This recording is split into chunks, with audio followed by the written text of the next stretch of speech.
Hey, what's going on everyone? Welcome back to Shoot the Chit.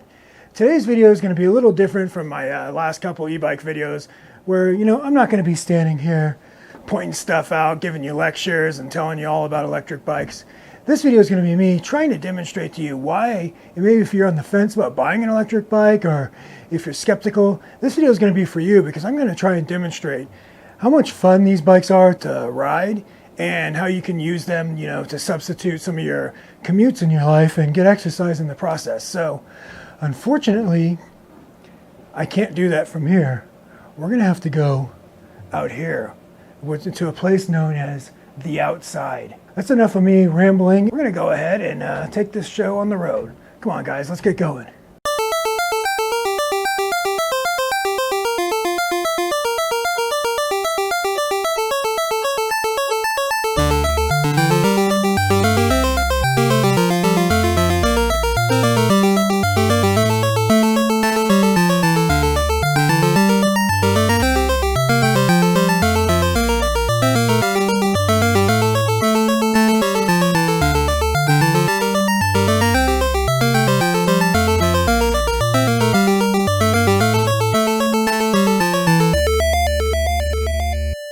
As you can see, we are now out on the wired cruiser, and the goal I have for this video is to demonstrate how much fun it is to just be out riding one of these bikes. So if I've done my job, by the end of this video, you'll want to get out there and ride a bike, maybe look into buying an e-bike. So if you're on the fence about buying an e-bike, hopefully this video will put all that to rest.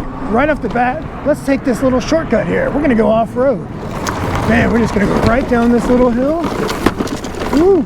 Until it bottomed out the shock there.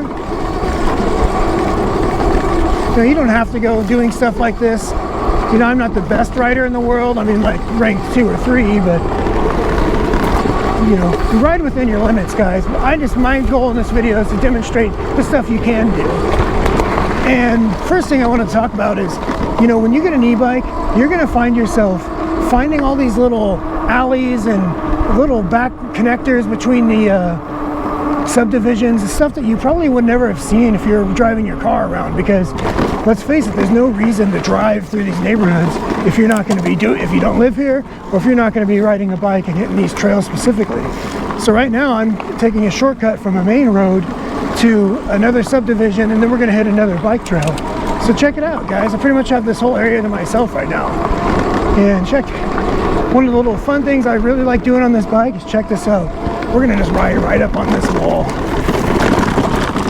Woo.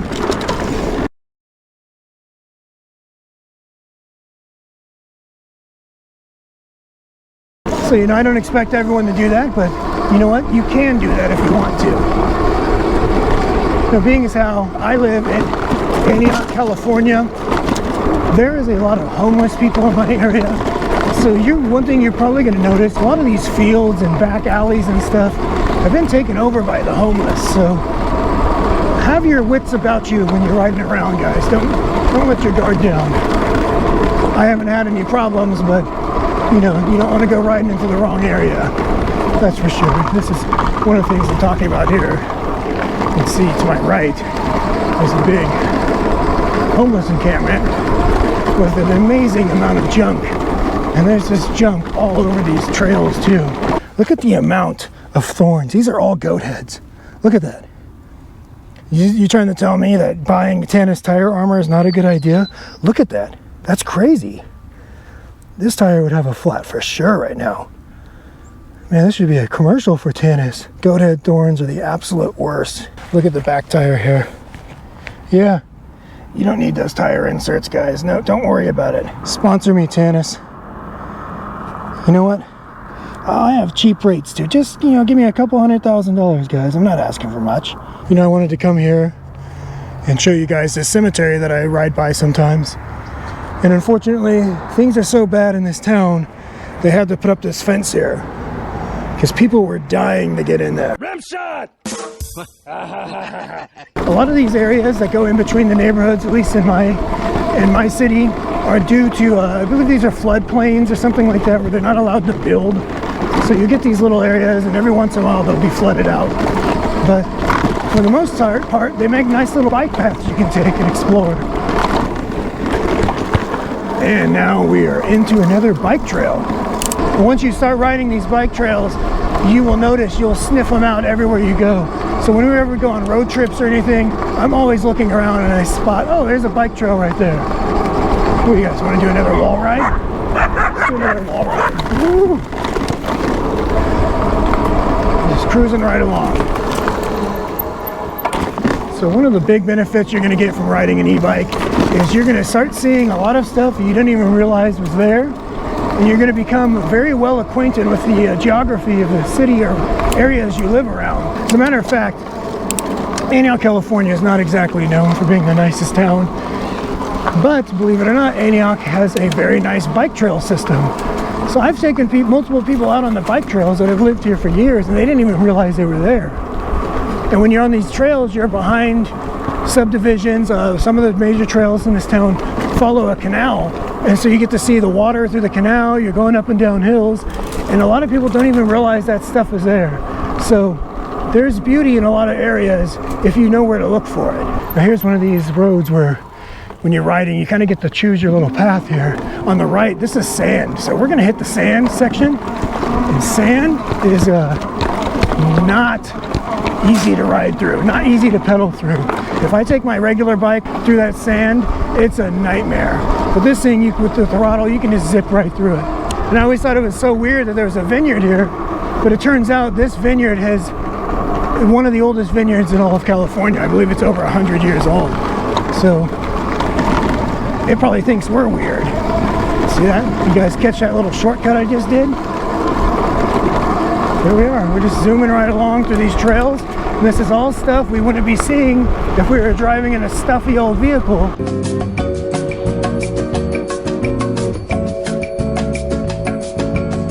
And when you ride a bike, especially an e-bike where you have the accessibility to go almost anywhere you want, you're going to find yourself exploring every little offshoot that you see.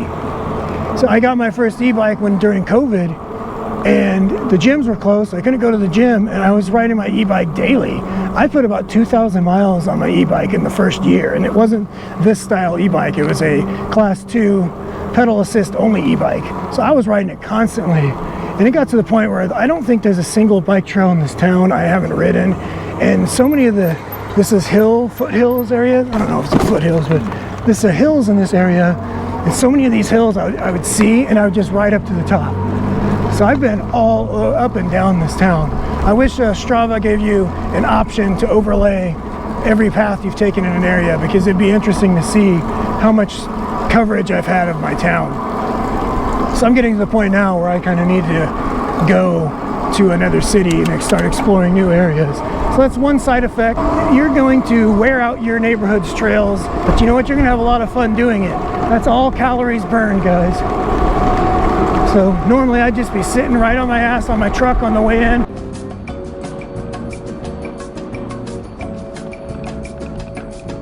Getting some exercise, seeing some stuff, and having some fun. I'm having fun at least, and I hope that comes across in the video. So you're going to become an explorer. And one thing I noticed when I drive my truck to the gym, I pretty much take the same route every single day. I know there's not much reason for variation. I get on the freeway and I get off in the fastest possible route. But when I ride the bike, I end up taking a different way to the gym, and I take a different way home, and then depending on what I'm feeling like, you know, I'll take the scenic route or I'll take the direct route. There's a much more incentive to get out and see things when you're on an e-bike.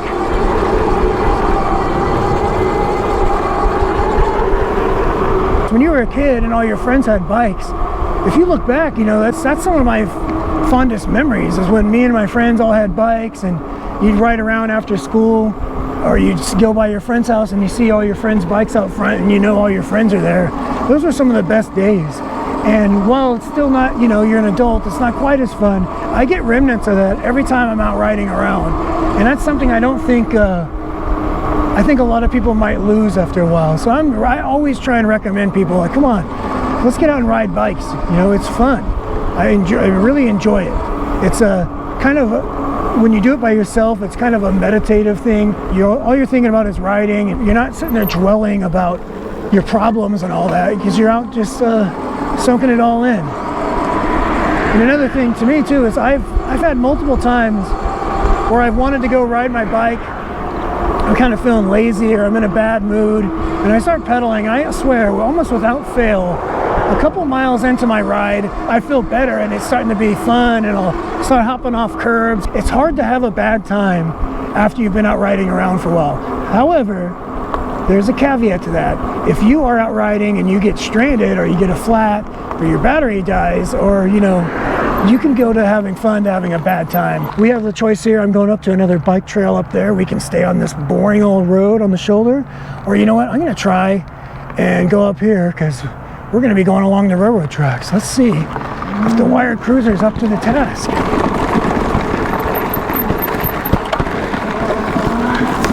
Oh man, I did it, guys. I don't know if you can tell how steep that is, but I just rode right up the side of that and now riding along the rocks. As a matter of fact, I'm going to try riding on the railroad tracks. And don't worry guys, these railroad tracks are in fact no longer in use. All right, let's see how the wired cruiser does on railroad tracks. All right. Well, so I notice it's not the smoothest ride.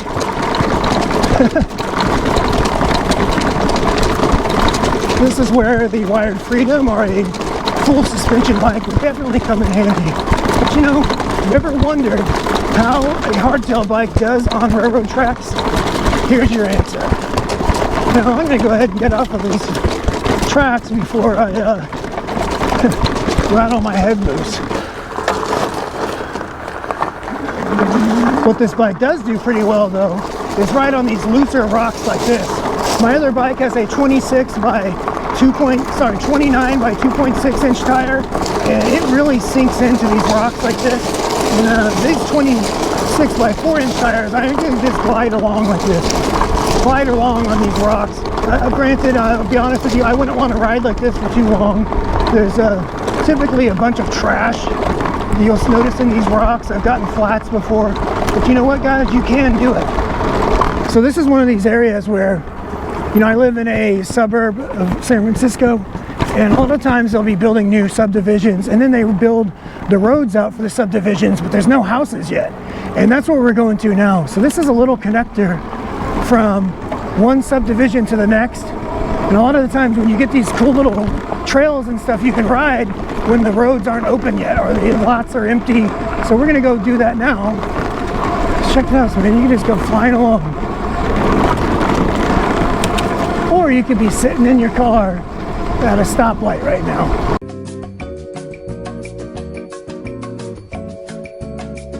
The choice is yours.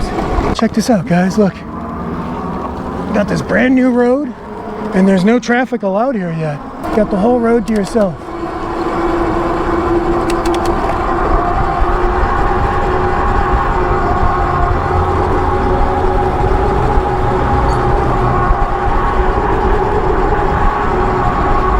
Again, this is stuff you wouldn't see because you're not even allowed to drive a car here, and there'd be no reason to. This is another area where having a 26 by 4 inch tires is nice because you can ride over grass fairly easy. I have multiple ways I can get to the gym, but you know, admittedly, I'm going to be hamming it up for this video because, why? You know, because I can. And I want to show you some of the stuff you can do on your bike if you want to get out of the house. So here we go.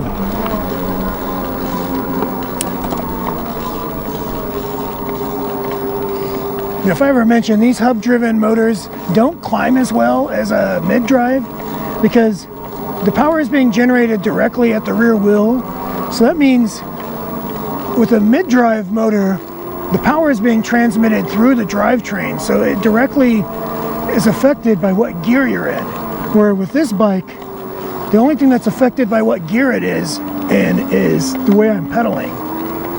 So I noticed in order to get up these more prolonged steep hills, you have to put it in the very low gear and pedal away. You have to put a lot of effort in the pedaling, or you're gonna have to just crank up the assist level or motor level and get to the point where you can go up the hill at like 15 miles an hour.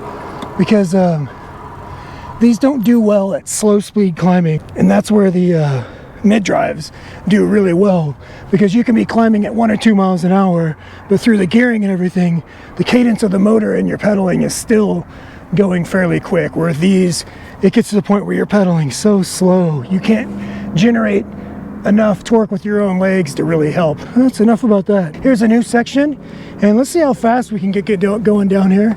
So hopefully you guys can see my screen. I can see it out here with polarized glasses on, but sometimes it doesn't show up in the videos.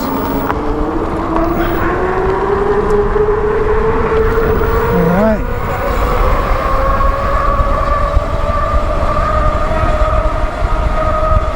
$40, 41, 43, 44. Woo. So we just went 44 miles an hour, at least what I saw. Have to review the footage. Flying. It was pretty fun. I felt pretty stable. My other bike, my Turbo Levo, I can do that and it feels fine. I don't feel like I'm going to go wreck or anything, but I don't feel as stable as I just did on this bike.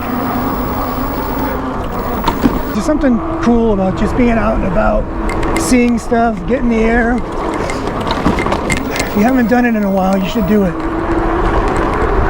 You get to see all these little trails and everything that you normally wouldn't see. But there's something about being outside and getting some sun. It just feels good. It's what we're supposed to be doing. We're not supposed to, I work inside, I work from home. I'm inside an incredible amount of time. So anything I can get to get me outside is good for me. Ooh, there's a little jump here. Can the cruiser get airborne? Unfortunately, there's a bunch of glass all over the path there.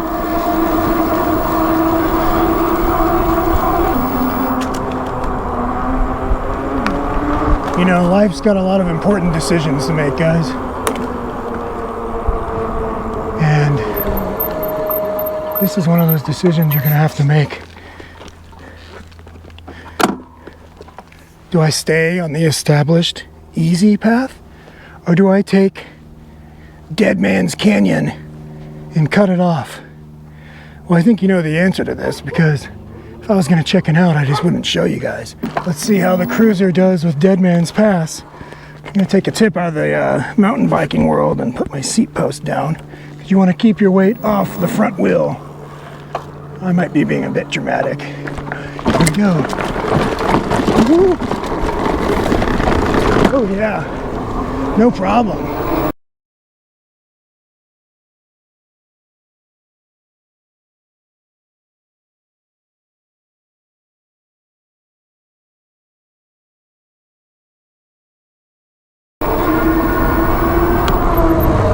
Zip right into this next section here. Here we go. We're at another fork in the road. Typically I'll go through that park over there, but you know what, today we're going to do some mountain climbing. So a lot of the times you'll see a hill or something you want to climb up. If you see a path going up there, chances are this bike will do it. So that's what we're going to do now. Let's climb up this hill.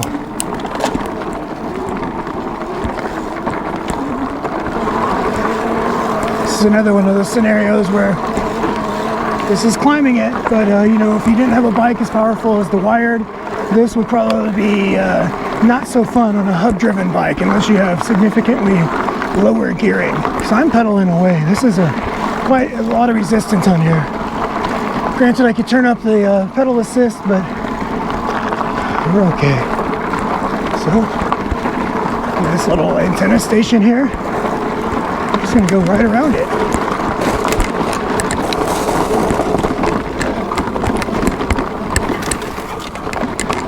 This is more of what I was telling you guys. Is when you find these little nice areas, oftentimes you'll find them occupied, and you'll see there's a tent over there. So look at this nice beautiful view. Pretty much a 360-degree view from here. And I'm not going to stick around and enjoy it because there is a homeless person in a tent over there. You can't go up a mountain or a hill without going back down it. That's what we'll be doing now. It's very important you control your speed on hills like this. They can be quite bumpy, you know, if you don't have a bike optimized for this type of terrain, you get going too fast and you can easily go over the bars or wreck on the way down. But you know, with a little bit of common sense and, you know, brake speed control, you can make it down those hills.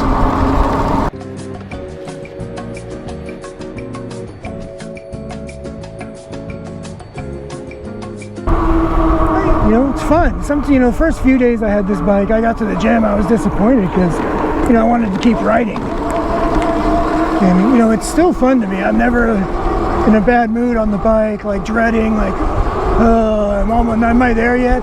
It's never like that. It's like I'm having fun the whole time.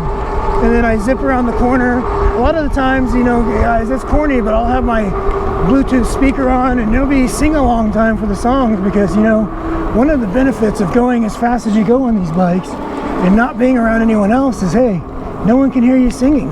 So just let it rip, guys. You can just unleash some of the worst karaoke this world's ever heard and no one can judge you for it. So if you ever see me, guys, from a distance, just know that chances are, if I'm riding my bike, I'm probably singing to myself. So look, guys, we made it to the gym all in one piece. We climbed mountains, we went through paths, we rode up walls, we did all sorts of stuff.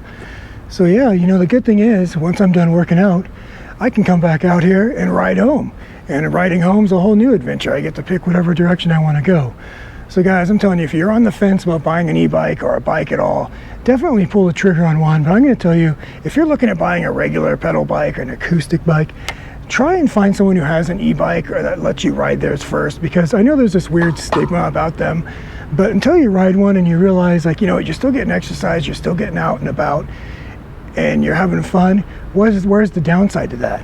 So yeah, guys, definitely try an e-bike if you haven't already. And speaking of if you haven't done things already, if you haven't subscribed to the channel, what are you doing? You know, you just using me at this point? Are we in an abusive relationship? Until next time, we'll talk to you then.